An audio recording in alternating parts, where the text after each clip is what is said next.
Good evening, everyone. Can you hear me back in the back? Martin, can you hear me back there?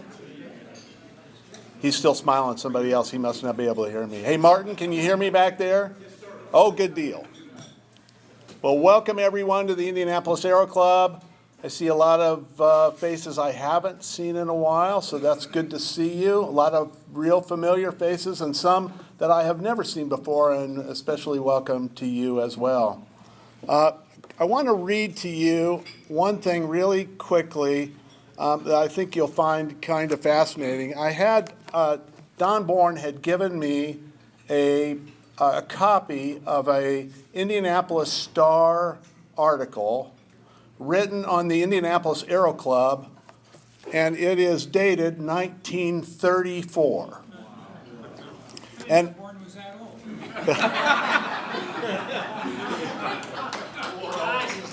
Okay, that was really funny. And here's what it says. If I can read this and talk into the microphone at the same time.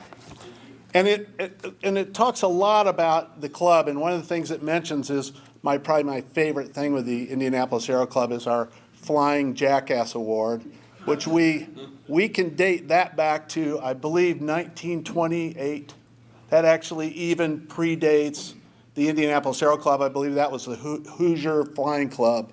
Anyway, so amazing. But it talks about that. But here's the most interesting part for tonight. It says the Aero Club has its own house organ.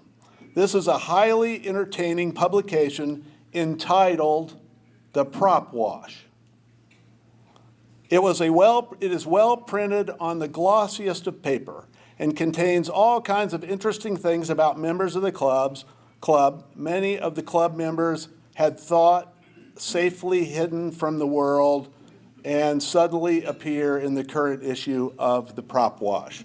Now, I bring this up because 1934, and one of the things that really intrigued me when I became president of the Indianapolis Aero Club is this fantastic history we have. And so I had some artists do some work and take the old original logo and clean it up so that we could use it in all the different publications. And I think you'll see that we pretty much use it on everything today, but as best I can figure, that is as close to the original logo as we can find. And if you got a newsletter this last month, you'll see that we redesigned our newsletter, and it is now The Prop Wash. So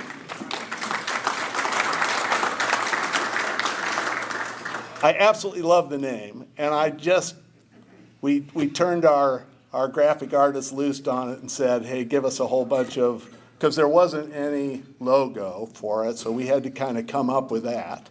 And we looked at, oh gosh, a dozen of them or better, maybe more than that, before we found one that we really liked. And I was thrilled to get it out for this last month's newsletter, and I hope you like it. It's really a kind of a new, fresh look for our Indianapolis Aero Club, and the next thing you'll notice is on our website, we're going to take that same basically look and the colors and that sort of thing and make sure that all of the platforms that we appear all have the same similar look and feel so that it won't matter if it's Twitter or Pinterest or Facebook or our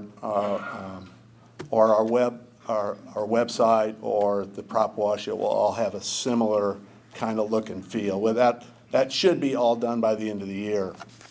So I hope you like it. A couple other things too that I wanted to mention. We talked a little bit about the party that we had at Oshkosh, and in honor of Jack Pelton, I thought we'd talk a little bit about our connection with EAA. But more importantly, I want to talk to you about one event that we had that I think you'll like it. Is Tom McNutt here? I think he's gone, and that's too bad. After our party was over, which went till late, we had to throw Rick Siegfried out. Don't be shocked by that. But once we finally got everything all put away, everybody was gone. except Tom McNutt, one of our members. And boy, it was after midnight before we got everything all cleaned up and ready to go. And the reason was, even though the food was gone, the bar was still open. That was probably the mistake. We could have all gone home earlier probably that night. But anyway, so earlier in the day, I had seen these guys out at Boeing Square. Is that what it's called in the middle there? And they were guys all dressed in their uniforms holding M16 rifles. And so I walked up to them and said, "So, what airplane are you guys waiting on?" And they, nothing. We're here. There are several military airplanes around. And I went, "Oh, okay, so you don't want to tell me?" And they were like, "No, and go away." So a few minutes later, a high-speed pass by a B-1B bomber. He came in, and I went, "Okay, I know what those guys are for." So they quickly surrounded the airplane after it arrived. But after our party, Tom McNutt got on his bicycle, and we were over in the Warbirds camp, and his airplane was clear on the other side of, over on the other side of where the ultralights and stuff are. Yeah, well, way over there. And it is pitch black. It is so dark for him to go. Well, so I call him the next day and say, "Did you make it okay?" And everything, yeah. He says, "I had a little problem, though." He goes, "As I was riding my bicycle next to the B-1, he said, it's all beautifully backlit. And it's this beautiful silhouette of this airplane. So I stopped, and I was taking a picture. And pretty soon there was a guy there with an M16 saying, 'Sir, it's perfectly okay for you to take that picture, but then you're going to have to go.'" And I said to him, "Well, you must have looked pretty sinister on that bicycle you were riding." And he said, "It was a pink bicycle, a girl's bicycle, and it had a basket." So I thought that may have been the funniest story from Oshkosh. Indianapolis Aero Club and EAA has had a lot of experience together.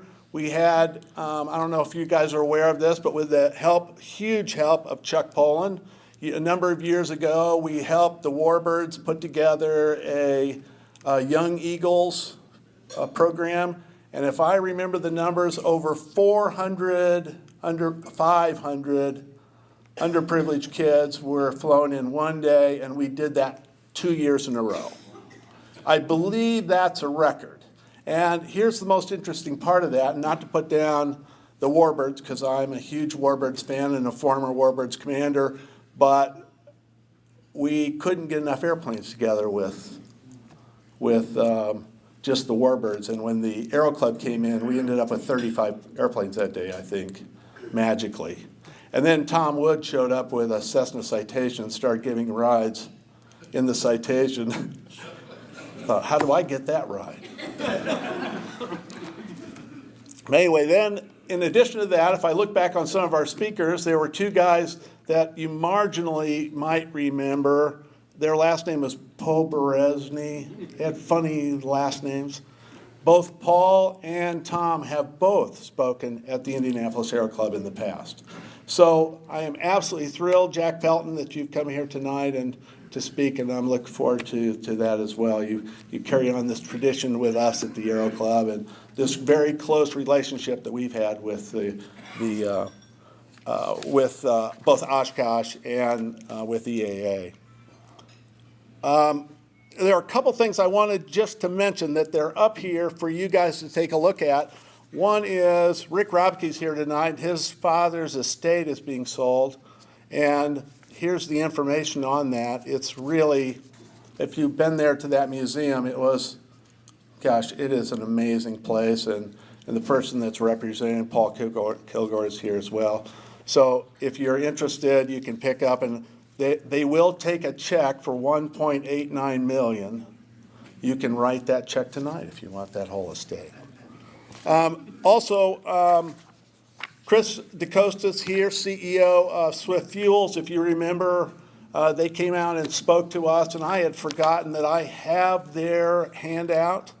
And it is up here as well for you to pick up if you want to read a little bit more about Swift Fuels. It's an amazing story. If you weren't here, and they can come talk to you as well, correct?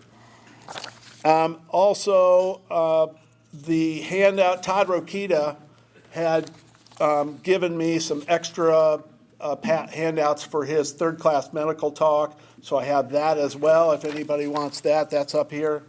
You know how I think it was two meetings ago we had talked about the privatization of airspace, and I know you're going to probably talk a little bit about that. And we voted on what our position was going to be, and that with the Indianapolis Aero Club, clearly unanimously against that. Here is a list, and I'll leave this up here as well, of us and all of the other aviation organizations that have lined up against that. So you can see where we stand with all that.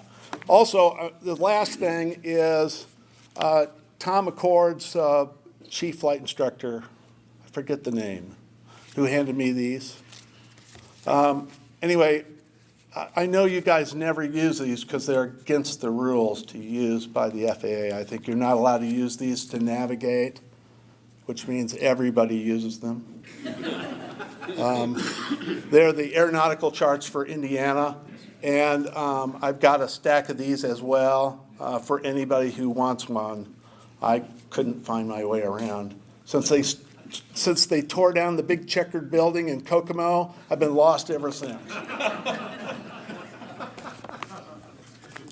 All right. I think that covers everything I wanted to mention.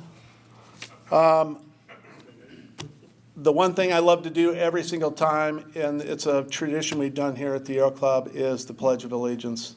I'd love to do that now. I pledge allegiance to the flag of the United States of America and to the republic for which it stands, one nation, under God, indivisible, with liberty and justice for all. Mike Souter.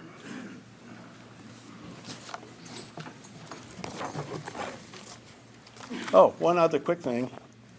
I do have the sew out for what will be the old logo. I almost said the new logo. The old logo that will be available on hats and shirts and that sort of thing. And we'll have that put together here in the next month or so. Mike?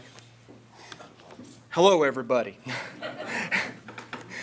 Our speaker tonight, as you know, is Jack Pelton. He was named as EAA's Chief Executive Officer in November of 2015, and that was a formal addition to the responsibilities that he had as Chairman of the Board, which he was elected to in October of 2012. Jack is the first elected chairman from outside EAA's founding Poberezny family in EAA's history. In his role as chairman and CEO, Pelton leads the organization's board and staff in its mission of growing participation in aviation and inspiring young people to fly, build, and further engage in flight. Pelton is a lifelong passionate aviation enthusiast, following in the footsteps of his parents, both of whom were pilots. He built his first airplane with his dad.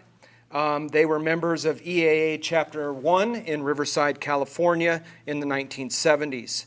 Pelton is a lifetime member of EAA, and he's also been devoted to restoring and flying vintage aircraft, even as he reached the highest levels within the industry over the past 3 decades. He currently holds airline transport and commercial pilot certificates and has earned instrument, multi-engine, and seaplane ratings, plus type ratings for the Cessna Citation and Cessna Mustang jets. Speaking of Cessna, Pelton is the retired chairman, president, and chief executive officer of Cessna Aircraft Company, headquartered in Wichita, Kansas. In his decade with Cessna, beginning as senior vice president of product engineering, He oversaw new aircraft development, testing, certification, and improvements for all Cessna models, ranging from state-of-the-art business jets to the company's innovative light sport aircraft. His knowledge and experience has also been a valuable asset throughout the aviation community. He is past chairman of the General Aviation Manufacturers Association Board and has been on the boards of the Smithsonian National Air and Space Museum, the National Business Aviation Association, and the Corporate Angel Network, as well as numerous local organizations in the Wichita area. Mr. Pelton has also served as volunteer chairman of EAA's Gathering of Eagles, the annual fundraiser held during EAA Air Venture Oshkosh that has raised millions of dollars to inspire youth in pursuit of aviation dreams.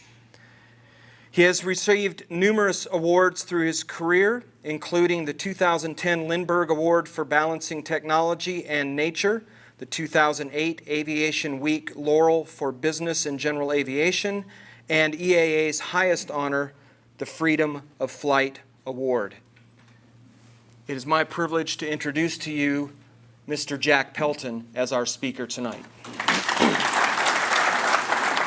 Well, good evening. It's great to be here. This is my first visit to the... Get your volume up a little bit. It's so quiet in the back. I'm trying to get the volume up. I'll figure it out. All right. I'll go with that. Can you hear me in the back? Great, great. I thought tonight I'd spend some time for those of you who are EA members. Who are EA members? I see some EA shirts out there.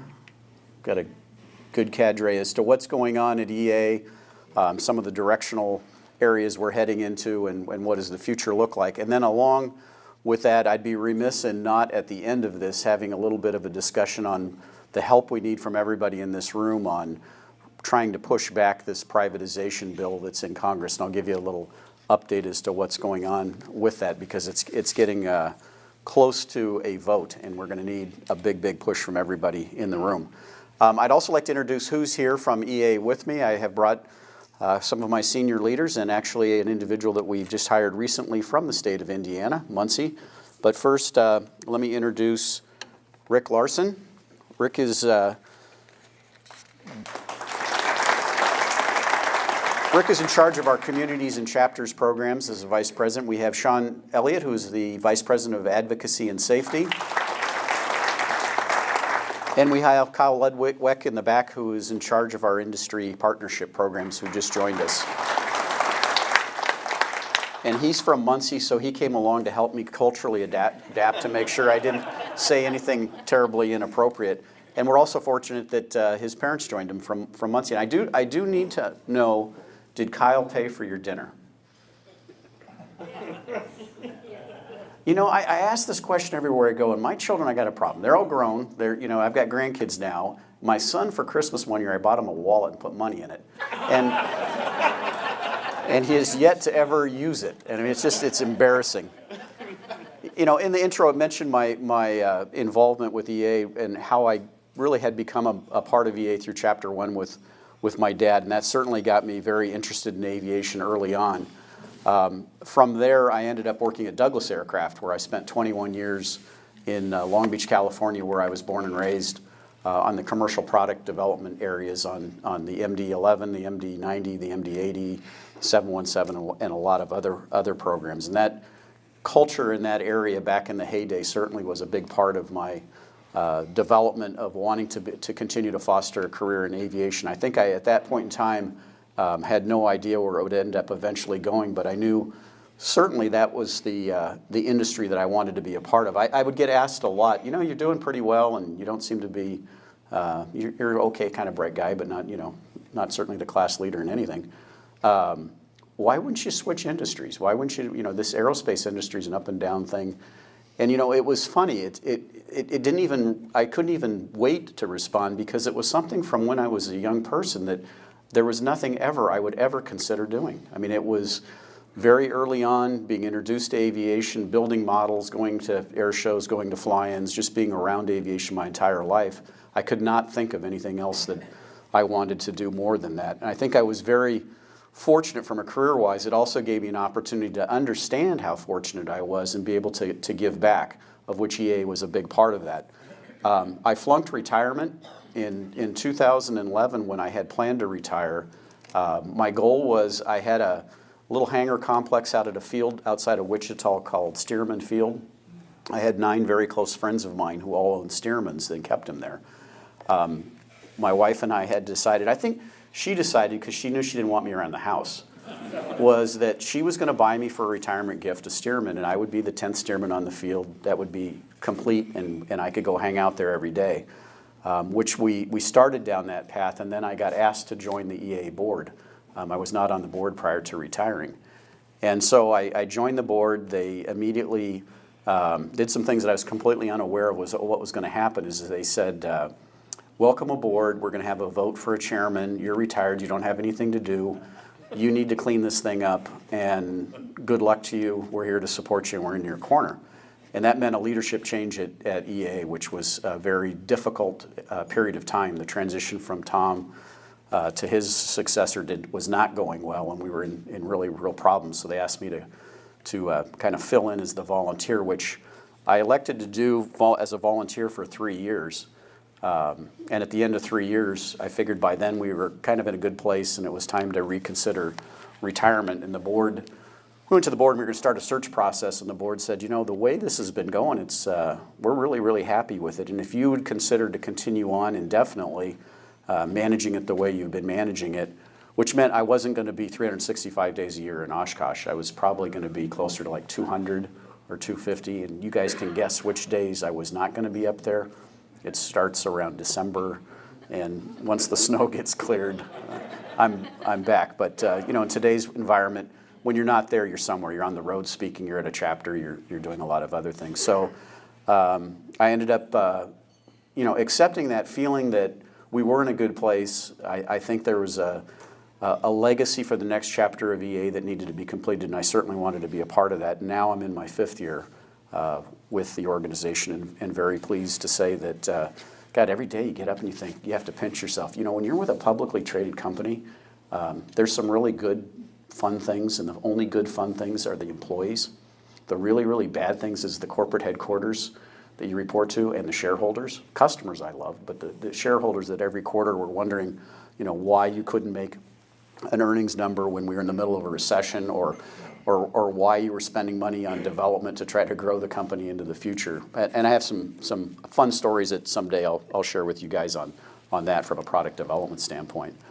But I am, as it was mentioned, a diehard aviator. I have a collection of airplanes that all have a historical significance. I have a Ryan PT-22, which is a 1942 airplane, and the reason that has historical significance, and I always refer to that as the first airplane, because my dad got his wings in the Army Air Corps in 1943 in a 1942 Ryan PT-22, and this airplane came from the field that he learned to fly at, which is Sequoia Field in Visalia, California, which has it on the side.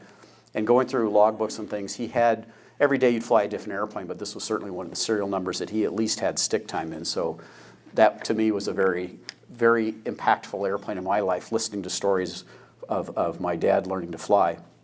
And my son, when he was born, the natural name for him was going to be Ryan. My pedigree was Irish, and my wife's was not, so I wanted to maintain the Irish heritage, but that's BS. It was really, I wanted it to be named after a Ryan PT-22, but she bought into it, so, you know, good luck. I was asked once, you know, you had a lot of airplanes in your father's history. You went from a Ryan to the BT-13, the C-47, the T-50, and different airplanes. And they said, well, why Ryan? And I said, well, if I named him Consolidated Vultee, he might get beat up on the playground. So I thought it'd be best to go with something that was a little easier to digest. Well, I mentioned my wife bought the Stearman for me. That happens to be the Stearman that Hap Arnold flew when he was in the service. When he was a 3-star, he would come back stateside, and that's what he would use to get around. We searched for a good Stearman for a long time. The owner of the airplane, Mike Tenney in Boston, he had owned the airplane since 1962. I bought it from him in 2011. He was it was a fantastic, I had to pass a family, I almost felt like I was marrying his daughter. The family had to accept me in order to sell me the airplane because he had owned it for so long. He was turning 85, great health, great pilot, but his family said, you know, it's time for you to finally sell the airplane. And so I had to go to Boston. I had to meet the family, meet the friends of the family. I have pictures at home that are great. There's 35 people that show up at this hangar where the airplane is. And I'm going through the process of, you know, I'm almost on one knee saying, you know, you want resume, you want references, I'm going to take good care of it. It's going to be at Stearman Field. What could be a better selling factor than that? But he ended up saying this is going to be a great home for it. And he passed away this year, of which his son and I have continued to communicate. And they're still thrilled to see, kind of live through what's happening with the Stearman and where it's going vicariously for their father. The other important airplane that I have is a Cessna 195. That airplane, when Clyde Cessna gave up control of Cessna to his nephew, Dwayne Wallace, in 1938-ish, it was a little bit after the Depression. Clyde had had enough. Clyde had no kids. Dwayne was his nephew, and Dwayne was a recently minted aeronautical engineer grad from Wichita State. And Dwayne ran the company from 1938-ish up till 1975. He was the second chairman of the company, succeeded by Russ Meyer, who was the third, and then I was the fourth. Dwayne's widow is still alive, feisty. My wife got to know her real well. The Wallace family had been kind of left out of Cessna. They weren't, when Dwayne left, it wasn't in the best of times, under the best of situations. So we had kind of orchestrated a welcome home, and I redid where his office was and recommemorated a library that he had and did a ribbon cutting with his wife. And we have this lovely lunch, and Velma's sitting between my wife and I, and Velma's talking to me about, I'm 90, I got some airplanes, I got 2 daughters that aren't interested in flying. I've got to figure out before I pass away what to do with these things. And she said, I know you love the 195, you've talked about it in interviews as being one of the best airplanes Cessna ever developed. Would you be interested? I said, I would be interested. And she reached out her hand and said, sold. And so my wife's on the other side at this lovely luncheon, and she really knows Velma better than I do. And she's kind of looking, what happened? I said, I don't know, but we'll talk later. And Velma leans over and says to her, your husband just bought my Cessna 195. We probably should be on a reality marriage show, because there's a lot of events like this that have happened in our life. So the next day was Saturday. We got in an airplane, flew down to the airplane had been sitting for 17 or 18 years in Liberal, Kansas at an air museum. The museum used to be the Beach Skipper Factory.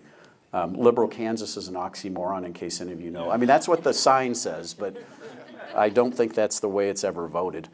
We went down there, looked at the airplane. The big dilemma was how to make Velma a fair and equitable offer. I mean, it's, you know, what do you don't want to insult the lady, you don't want to. So we did some research and homework, and we came to an agreement, and then got the airplane out of the museum. That took time because it was kind of buried in there. I got a ferry permit to fly it back to Wichita, and then took, about 9 months getting the airplane taken apart and restored and back to its original shape. It was a polished airplane. When I got it, it was in pretty rough shape.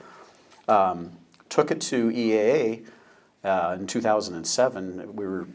Cessna was having an anniversary, and so I thought we'd take the airplane and put it on display. In the window, which, another side story, EA, there's a lot of EA connections in my life that are really kind of weird that I'm where I am now. So the deal was I'm supposed to land at Whitman Field, go over to Weeks. There's going to be this young gentleman that's in charge of flight ops named Sean Elliott over there. He's going to jump in with you and your wife, kneel down between the two of you, and direct you into Pioneer Field, the grass strip back there. And so we do that, and that's how I met Sean. And, you know, I had no idea we'd end up being colleagues years later. But he jumped in there, and I think that my words to Sean were, this Pioneer Field's buried in here. We got this air show thing going on. I've owned this airplane I've been flying it now for about 3 months. I just want to let you know this is not going to be where they put signs up that say 10 on the landing. My goal is to get it down and stopped as quick as I possibly can and not have anybody get hurt along the way, which Sean to this day still says I did a good job, but, you know, things might be different now in his assessment. I don't know. Got it in there, but the end of the story is the airplane won a Bronze Lindy, which is one of the awards we give out for show. In the window in 1985 is a sticker from when Dwayne Wallace took it to Oshkosh and won a Bronze Lindy. And now kind of to rebirth of the airplane in 2007. It has the same sticker. So, excuse me, that airplane, at some point, I'll probably, in my will, just give it to Cessna because it really belongs there with the history of the company.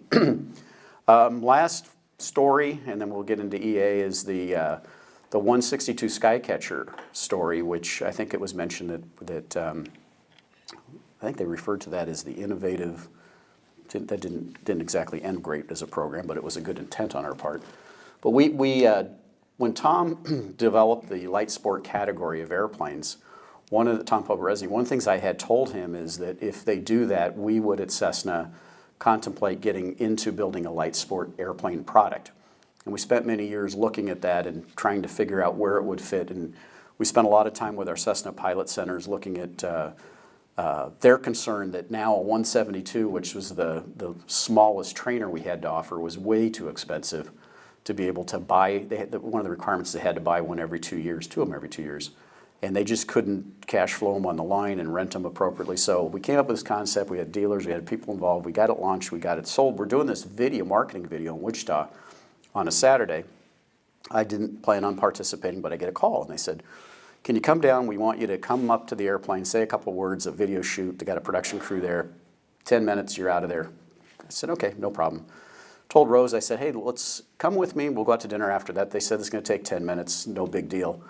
And we show up there. This thing goes on for like 2 hours, and they're retakes, lighting, all this other stuff.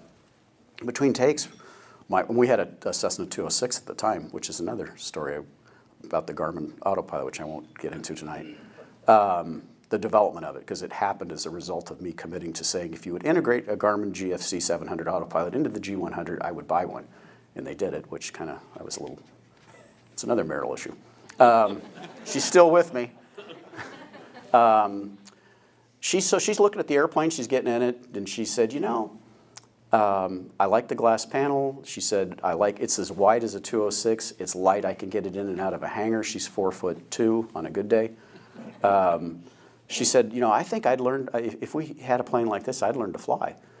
And so I played Velma at dinner that night and said, sold. And because we hadn't opened the order book up for this thing yet, so I figured we got the first order right here over dinner. But the problem was I had told Tom Poberezny that the first 2 airplanes that we produce, I would donate to EAA, and that because they got this movement. So I had to call Tom that night and tell him I had a marital problem, and could I swap positions with him for position 1, of which he agreed, and we still have that airplane today, and she's learned to fly in, and it's been absolutely wonderful. So there's a lot of twisted stories that get us around to my involvement with EAA. I think one of the things a lot of people don't understand about EAA is, especially when we talk to international folks that come visit, is that they think we're just an air show. That once a year we throw an air show, and that's all we're all about. And actually the air show intent and the need for it is, it provides the funding and wherewithal for us to do our year-round activities that occur in the chapters, at headquarters, at the museum, and other places.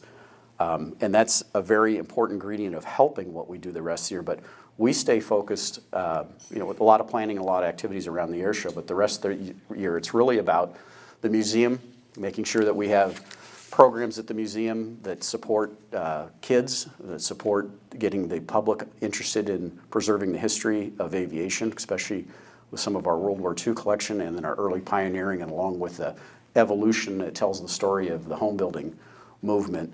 But we also have our camp academies there for kids that go on all during the summer, which are rated in the top 10 in the United States. So different age groups come for different weeks, and those age groups stay at our lodge. It's a turnkey program where they're really immersed in aviation education, depending on what the ages are. Depends on what their involvement level is. A lot of it's hands-on. A lot of it's building things. A lot of it's learning about the fundamentals of flight. And then with the older kids, they actually do some flying, which is really important. So that's all part of our museum educational activity that we need to support on a year-end basis. We have the publications, which I hope you all enjoy. We have the advocacy effort that we will also talk about tonight.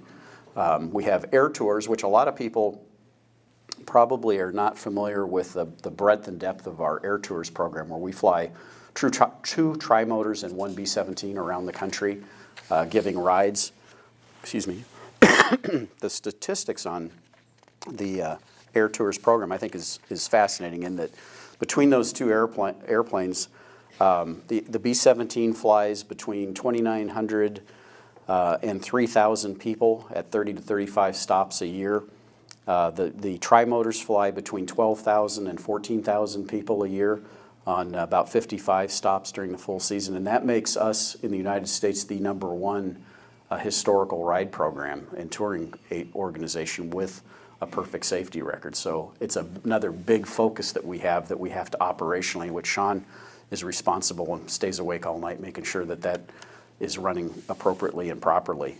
The other areas we launched last year, it was kind of just an idea of how do we better use the assets that we have at Oshkosh, in Oshkosh. We have airplanes, we have accommodations, we have a museum, we have everything that's necessary to immerse somebody in aviation. So we came up with the idea, again with this concern about how do we get young people into aviation and how do we get them pilot certificates, is to creating what we call our Sport Pilot Academy. And we came up with that idea last year, and we did a pilot test of one class where with a firm fixed price, an individual could come in and we would guarantee in 3 weeks that they would leave. They had to take their written ahead of time, but they would leave with a sport pilot certificate. And we piloted that class, and it's 4 people per class. We were terribly successful. All 4 got through.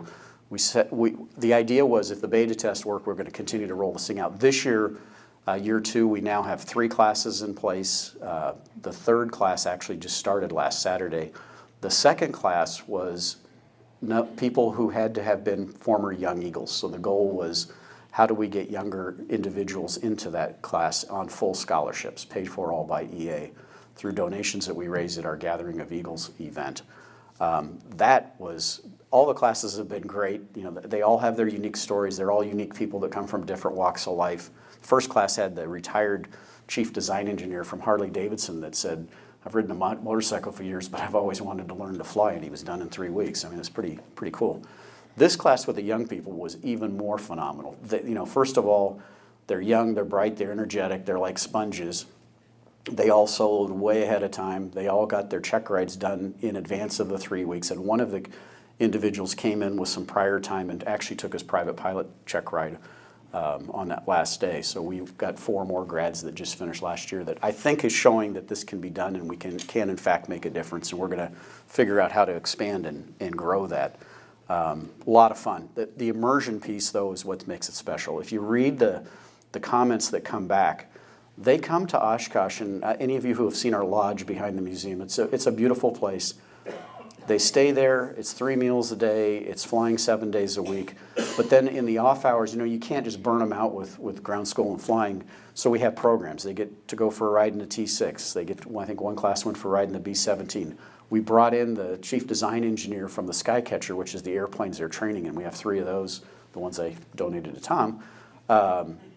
We had Neil come down and give him a nighttime talk on the evolution of how this airplane came about and what it was all about. We bring in other interesting speakers and people. And so all of them walk away and say the flying experience is really good and successful, but on top of it, the total immersion experience is really something special that they had not envisioned would be that truly unique. So that has worked out really well.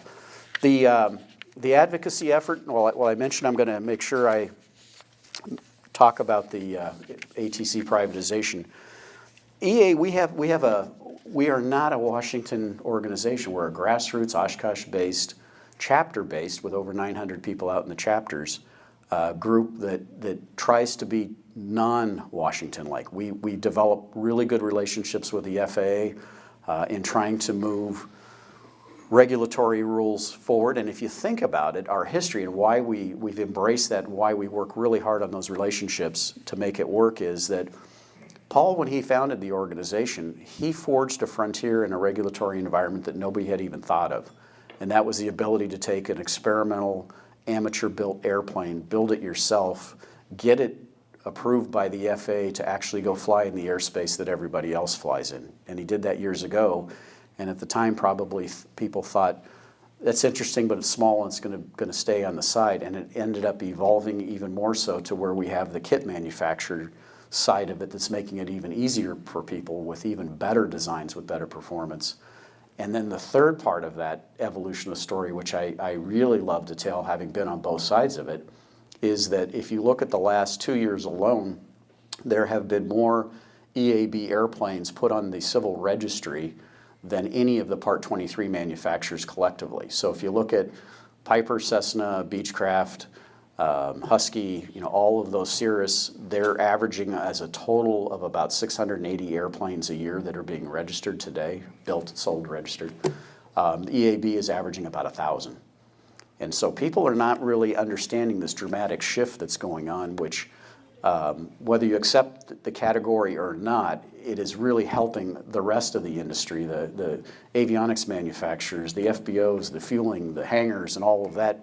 If we didn't have that today, if Paul had not had been such a visionary and created that movement, who knows where we would be sitting here in 2017 without that 35,000 additional airplanes that are on the roll. So, very, very impactful. We think, I certainly believe it to my core that as a result of that, we need to constantly be looking at EAA as to how do we continue to change the regulatory landscape that we play in to ensure that continued growth and development in aviation can occur. I hope a lot of you saw our next pebble in the pond to create a ripple, which was the Dynon STC, which allowed the Dynon D10 and now the D100 glass instrument to be put in on an STC and a certified airplane. That occurred at Sun and Fun over a year ago with a continued advancement of putting more types onto the STC, and it's an EAA STC. We're the ones who did this at AirVenture last year. And then we said we're not stopping there, we broke the glass in that regulatory environment. And the behind-the-scenes stories are just almost comical. All of the certified avionics manufacturers, who are all my friends, they used to be my suppliers and vendors, are sending me hate mail like you can't believe. And when Sean shows up at a regulatory or meeting with the FAA and he's there with the avionics guys, they want to stone him because we've disrupted their entire world in allowing this to happen. 1 year later, they're thanking us, saying, now you've created a path for us to work with the FAA to get things certified easier and with better definition. We said we would do more. We still believe that our ultimate goal of this is how do you get low-cost, high-technology safety enhancements into certified airplanes with a recognition that the real lifeblood of GA, today are those vintage airplanes. And a vintage airplane, by definition, today is a 1968 172, that doesn't have the supply side that it needs to. It doesn't have a path to get glass panels, and it doesn't have a path to get autopilots, doesn't have a path to get seat belts with airbags. So we're going to be the ones that work that to make sure those airplanes can stay in service and continuing to fly. We have a lot of other work we're going to do on that I'll just hint at a little bit. But we said we're going to do an autopilot. We announced that in July at AirVenture. We do have on our STC the True Track Autopilot, which we were able to get through that process. So here is an opportunity for it. And Sean, I think I don't want to throw incorrect numbers out there. $5,000 to $7,000, $5,000 a True Track Autopilot for your 172. I think the S-Tech certified autopilot is about $15,000 or more. So, we're creating a path for this good stuff to happen and hopefully enhance safety. And that's where we're going to continue to go. We're on a path right now from the parts manufacturing approval, which is called PMA, which is a certification process for somebody who's building a widget to get it through the FAA. We've got now the FAA, we've brought everybody to the table to get a streamlined process with different levels of it, because the problem has been in the past, the same regulatory rule for a citation was what you also had to use on a 172, and we've changed the game on that, and we're making great headway on that. The other two areas that Sean has on his strategic objectives from me for the coming years is that we want to look at how do we increase the weight limit on the LSA category to start bringing some of the already certified airplane. The weight limit that was established for light sport was just arbitrary. The FAA agreed we need to do something, and at the end of the day, they picked a number. Now, as we've got so much history and so much safety statistics behind us, we recognize that airplanes like a Cessna 150 and Piper 140s and other airplanes like that should be qualified in the LSA category, and they're already have a track record proving we know the flying qualities of the airplane. So we're working a process of which the FAA is on board to help us with that and a bunch of other things. The other big one for our EAB community is finding a path to allow EABs to be used in commercial flight training.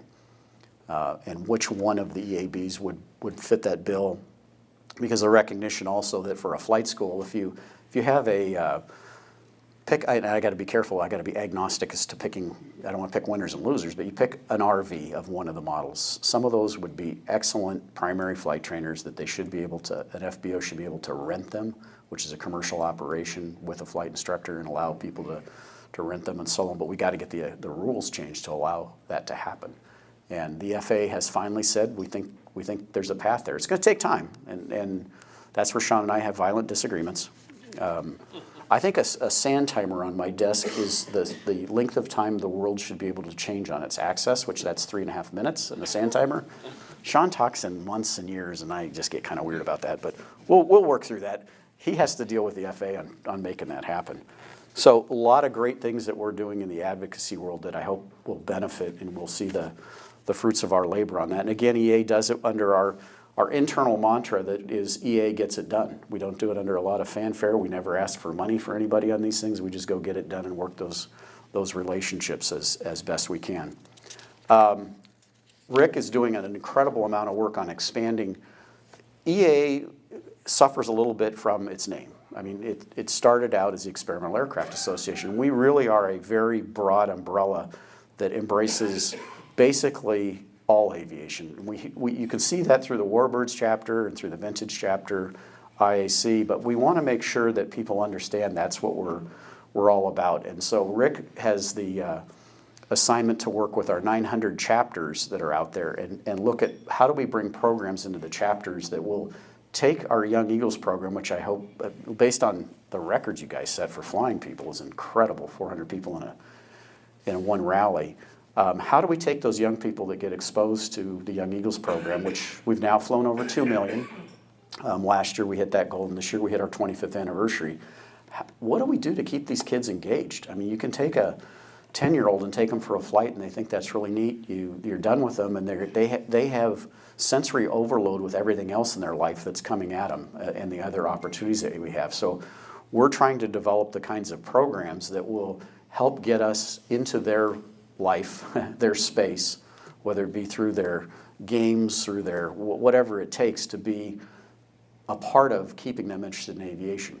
One of the reasons that this worked out nicely for us is we were down at AMA this morning because we established a cooperative membership agreement arrangement with AMA, recognizing a lot of us have been involved in modeling that kept us going before we could actually go learn to fly. And so we're looking at AMA, we're looking at the Soaring Society of America. Sean's son, 14 years old, soloed in a glider because you can at 14. Went through the training and got it done on his 14th birthday. How many people have that opportunity or know about that opportunity? The Soaring Society can bring us that opportunity. We got to bring them into Young Eagles to get that kind of training and opportunity. Plus, they're going to be better sticks as a result of it. But get them involved in those kinds of opportunities to keep kids really engaged. We announced at AirVenture this year kind of a wacky program I fell into. Stan Lee is a Marvel comic guy. I don't know. I'm not a comic. I read Archie. I mean, I was kind of nerdy. I kind of wanted to have the blazer and live in the big house, but I wasn't going to fight superheroes. Stan Lee is the father of Marvel Comics, and he created all those folks. He approached us on an opportunity. He's into literacy for kids, but he also wants educational opportunities. So we partnered up, and we created Stan created for EA specifically a superhero named Avior that we announced. And we had them there, and we had Stan Lee launching it. We're going to go through a program of Avior through Scholastic, which any of you have kids or grandkids at school, they send home this thing where you got to buy books or other things through Scholastic. We're going to create programming through Avior and through EA that gets kids learning about aviation, but then also directs them to EA chapters to take Young Eagle flights and then keep them going with ongoing educational materials about flying and learning to fly. New pathway we're heading off on, and we think it's got tremendous reach just because of the Marvel Comic Connection, that will open up a new audience. Scholastic, which is in 45,000 schools today in the United States. This will open up a touch point that reaches on far beyond who we know, because we kind of talk to ourselves and our own audience and our own chapters. This is going to kind of blow the doors off that and find a reach point to get out to these kids. So we have a lot of those kinds of activities that we're working to figure out. I mean, we really do as a leadership team, all we talk about is how are we going to get young people to continue to stay engaged and involved in aviation? And we're not fixated on that they have to be pilots. We just want them involved and engaged, like all of us were. Not everybody can be a pilot, but you can be a historian in aviation, you can be a mechanic, which there's a mechanic shortage that's as great as a pilot shortage. You can be an accountant, you can be a lawyer, great company, aviation industry companies need all skill sets, but we want to try to drive them towards being aviation enthusiasts. So that's kind of our laying awake. What are we worried about at EA around young people and keeping that going? How many of you were at AirVenture this year? Paul kind of softened me up, if you notice. He went through what I'll call the confessionary period, because really one of the reasons I came was to talk about that party that was out of control. The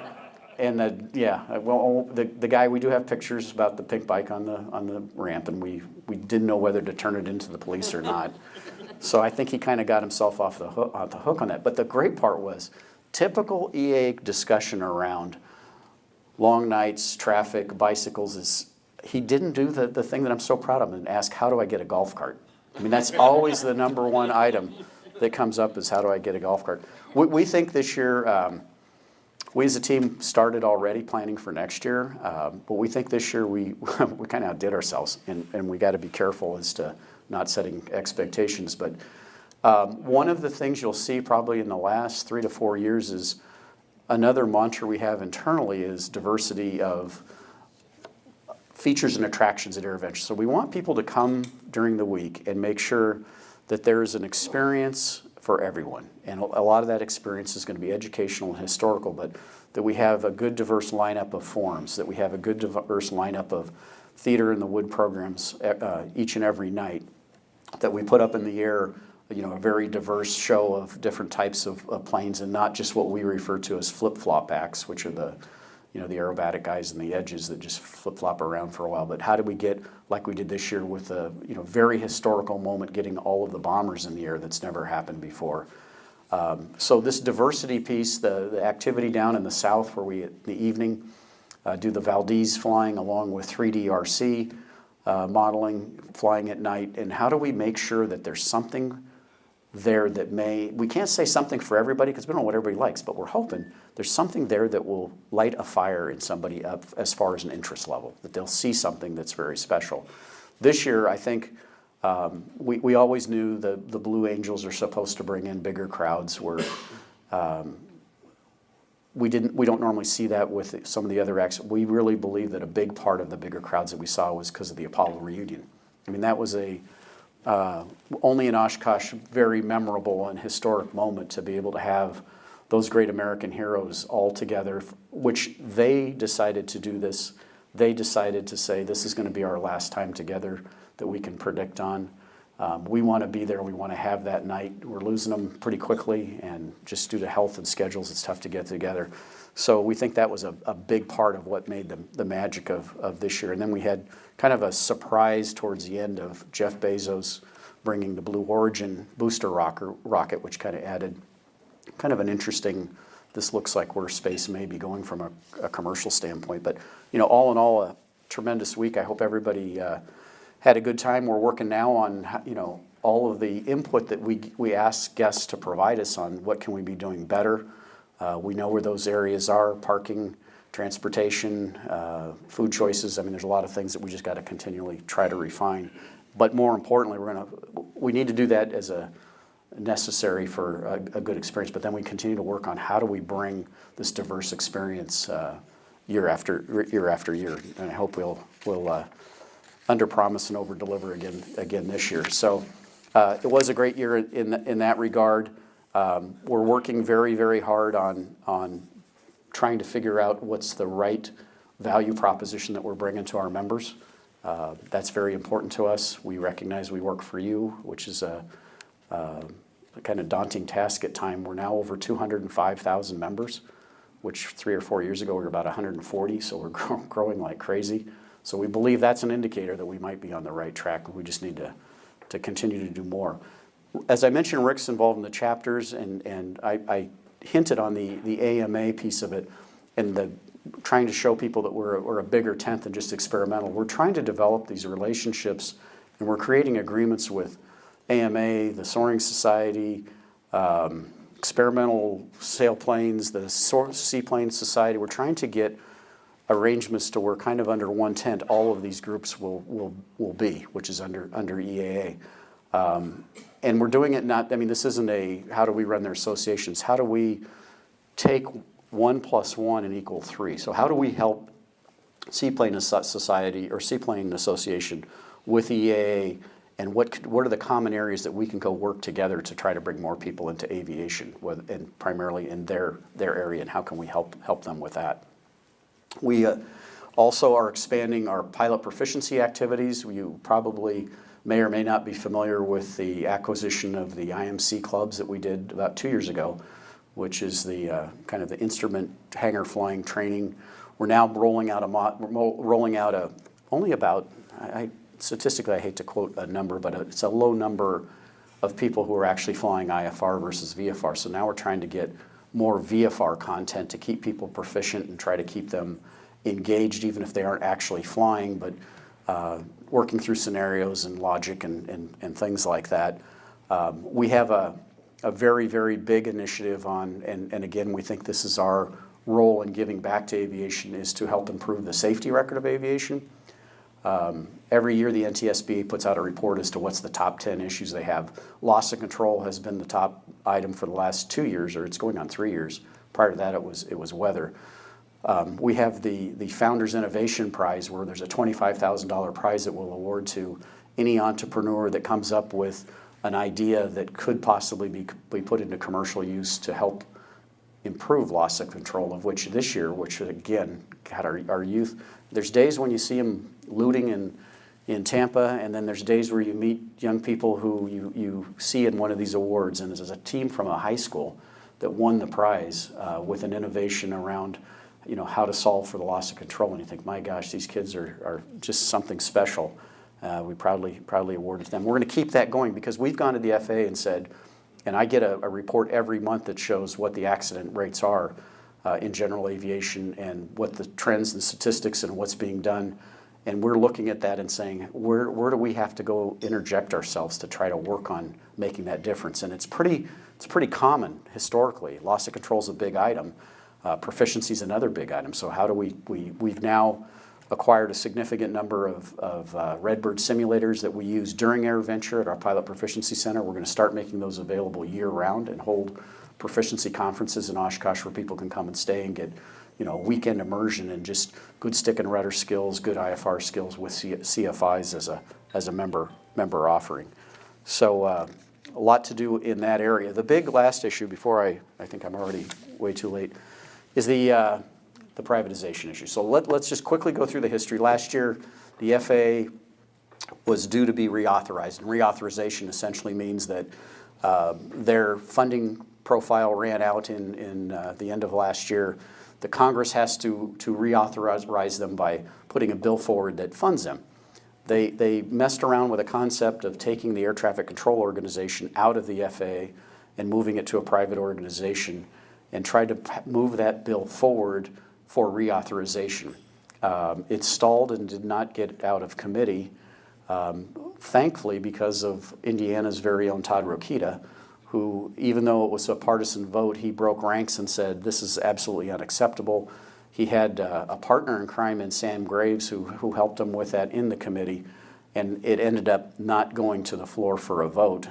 And as a result, they had to do what we call short-term funding, which is a continuing resolution to fund the FAA through September of this year. So the funding for the FAA runs out in September of this year.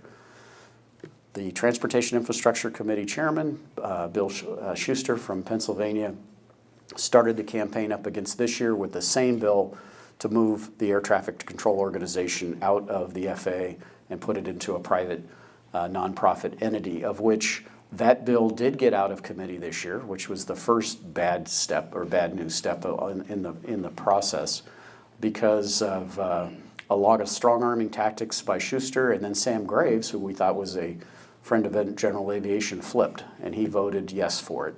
So we lost Sam, and the only one we had standing tall was Todd. We all owe a lot to Todd for doing that, because he's putting his career in the eyes of some people in the party at peril, but he's doing it for the right reasons by representing all of us. So that has progressed to where it got approved and out of committee, and it's now slated to go to the floor for a vote, dependent upon whether they can get enough votes in advance to know that it would pass.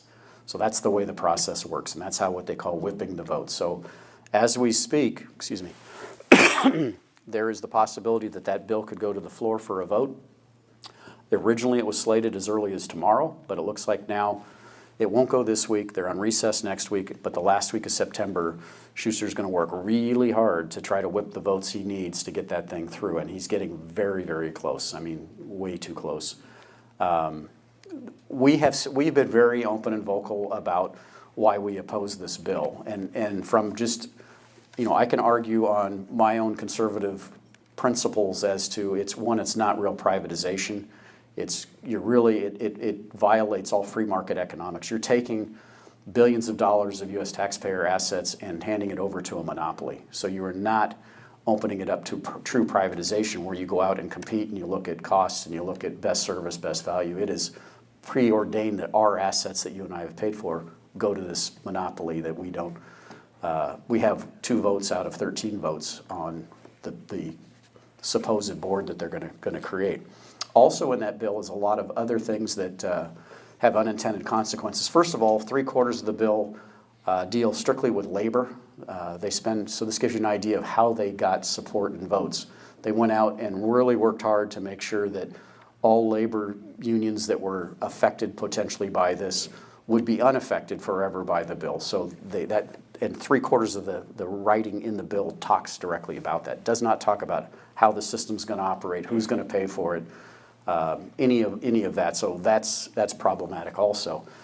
The other issues that actually would sink AirVenture, probably not immediately, but wouldn't take but maybe a year or two, is in there. There is no assurances that the new entity who controls the controllers have to support an activity like AirVenture, Sun and Fun, any of the other Golden's Copper State Air Show, or any of those things. It's very specific in there that they're going to operate this based on people either paying for it or at their discretion. Today, the FAA has to support us because they control and Congress has oversight of the national airspace system. Congress no longer will be involved. So they no longer have any control or authorization. So if you or I have any issues in the national airspace, we can't go to Congress for help. We would have to hire a lawyer. They also don't have in the bill today, the air traffic control system is insured by the U.S. government. There is no sovereignty in the new bill, which means, again, if you were in charge of that board and you were to say, I'm going to send 85 controllers to AirVenture, they're not insured. We're not insured for because we never had to be, because we're insured for our own on-the-ground everything that happens, but we're not insured for what happens in the national airspace. And Schuster was pretty vocal about saying, yeah, there's no insurance. The entity will have to try to find a way to get insurance. So we'd have no controllers. We'd have no insurance. Our tower is a contract tower. In there's very specific language about no protection for contract towers, so the tower itself could go away. I mean, this is a train wreck that's happening on so many fronts and so many different areas that you can pick your own personal piece of what's important to you, whether it be somebody taking assets that you've already paid for, somebody taking congressional control out of the public's flying interest and safety of the national airspace system and handing it to some organization we don't know anything about, or the issues that today, through our fuel tax, it funds the FAA through the trust fund, it pays for air traffic controllers, it pays for everything that goes on, and it pays for our use of the air system.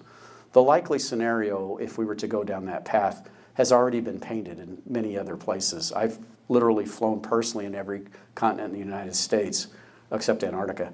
The continent in the world, it would be like Australia or it would be like Europe, where GA touch and goes you're going to have to pay for. I mean, it will go on and just absolutely crush recreational general aviation as we know it. There's also no assurances that rural airports will ever have any funding as a result of this. I mean, it's all in there. So if you want to, it's a 1,700-page document. Probably the best analogy you can make is it's like affordable health care for aviation. Nobody has read it. Nobody knows what's in it. Nobody's into the details, but we are. And this bill, if we don't keep the no votes in place and maybe swing a few yes votes, it will probably get out of the House. So the thing I'm here tonight to talk about, and I normally wouldn't even be on this subject if it wasn't happening real time, is we really need everybody to continue to not write letters, but call your congressman, even if they are supportive of this, just to reinforce the importance of it. We have two websites. EA has one that's Rally Congress, and there's another website that's ATC not for sale. It's not for sale. ATC not for sale. That will get you to where you need to go to make those calls. It actually has a program you put in your zip code, and it gives you, you dial this 1-800 number, you put in your zip code on your phone, and it'll automatically dial you to the offices of your elected official in order, starting with representatives and then going to congressmen. I mean, this privatization thing has been going on forever. It's bad policy. It's not, and as much as the party is saying this is in line with good principles relative to capitalism, they botched this one. I mean, this one, if you get into the details of it, it's completely invalid with those principles the way they've structured it. So we have got to try to get this thing stopped, and stopped would, at this point, means it never makes it to the floor for a vote.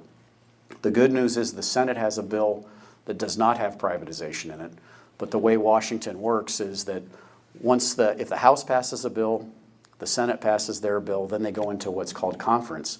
And conference is a secret meeting.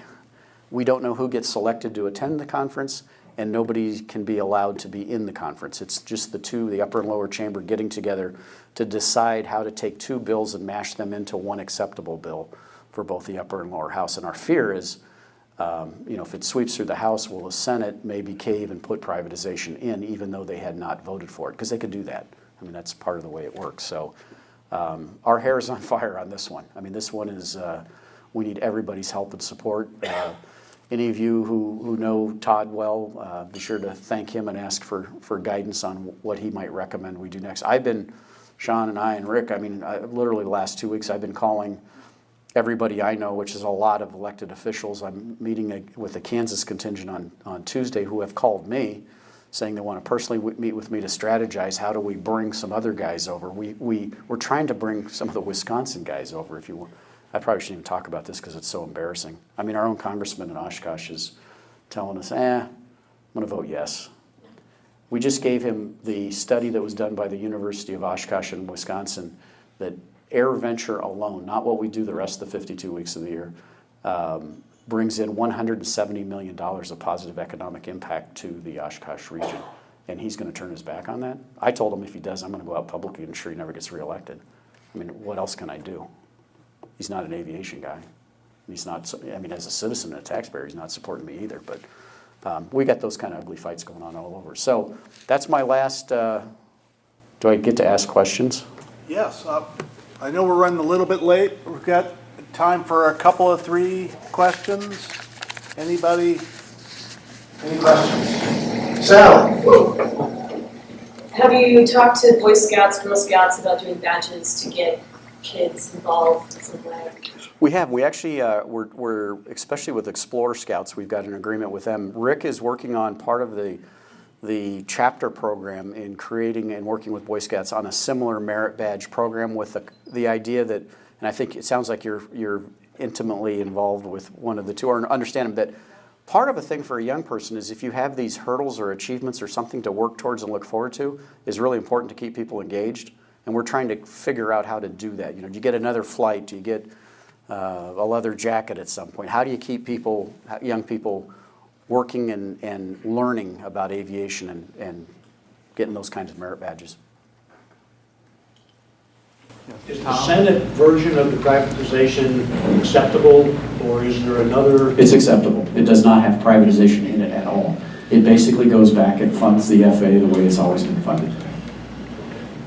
Is that an avenue to press the Senate on that? Yes, because you don't know where it's, I mean, you gotta touch them all. They're all squirrely. They can all change their minds based on, you know, lobbyists and everything else, so it doesn't hurt. Anybody else? With that, thank you. Thank you so Thank you, much. brother.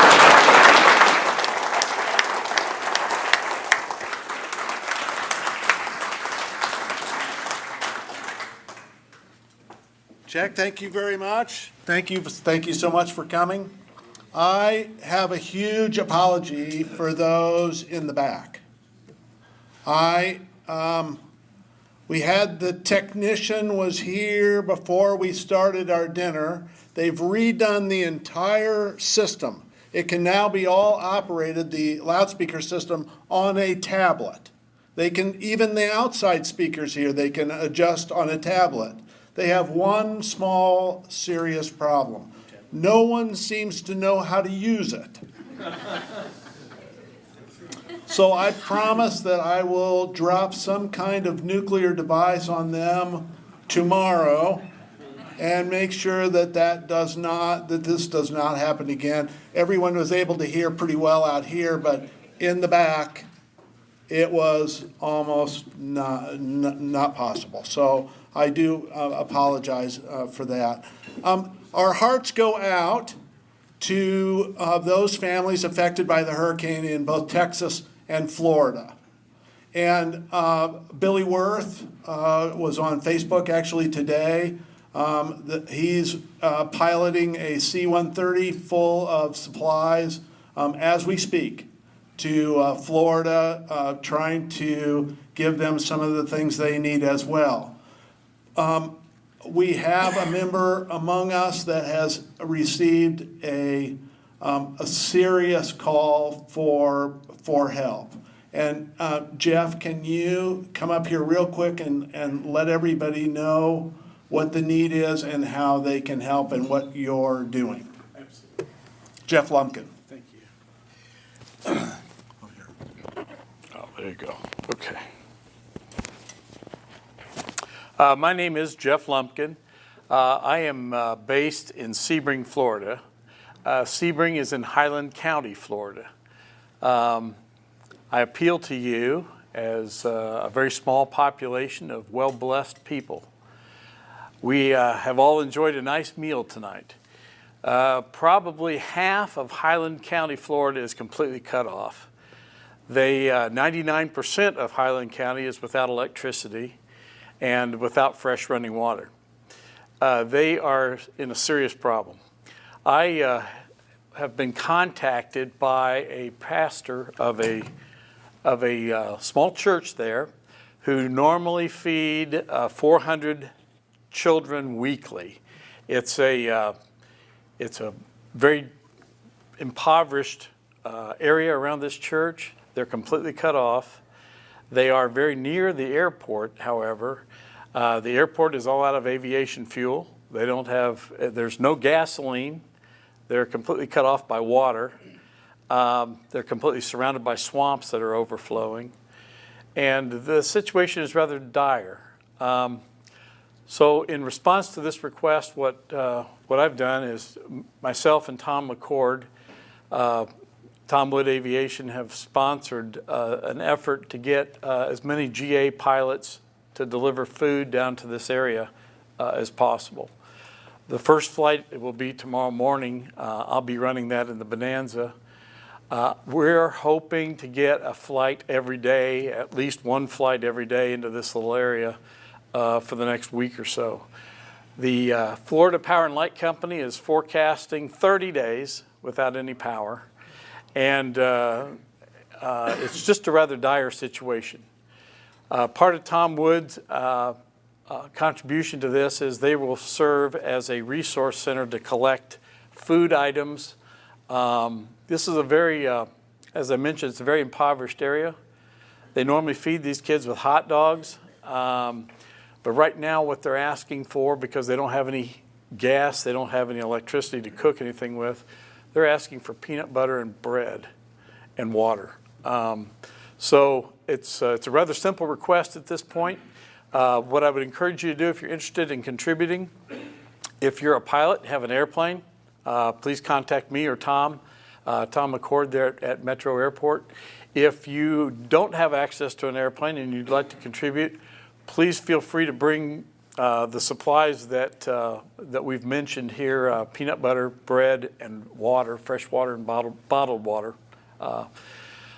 So I'm hoping that we can run one trip a day for the next 2 to 3 weeks. FPL is, as I mentioned, they are expecting this outage to extend 30 days. It's just a completely cut off community. So if you have any questions, you can direct them to me or Tom Wood Aviation, 317-849-0840. And the people there on staff will have enough information to help you. We're all very well blessed. Everybody in this room, we all had a great meal tonight, and these people won't have anything to eat for the next few days. I would encourage you to just reach out, and God blesses each of us with the ability to fly, the ability to come here and buy dinner. Why don't we just consider sharing that with others? Thank you very much.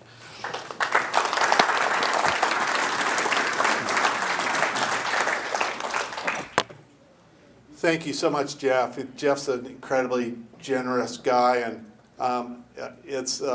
there were several of us. Jim Shelley is here tonight, and Jeff, we spent Saturday at our 40th high school reunion together, or the three of us went to high school together. And I had somebody tell me they didn't recognize me today. So there you go. Either that or they were blinded. They were saying something I needed to powder my head. I have something for Jack Pelton. Jack, thank you so much for coming today.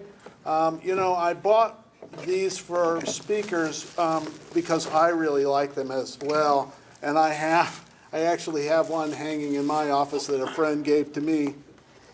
So, Thank you. thank you, Jack.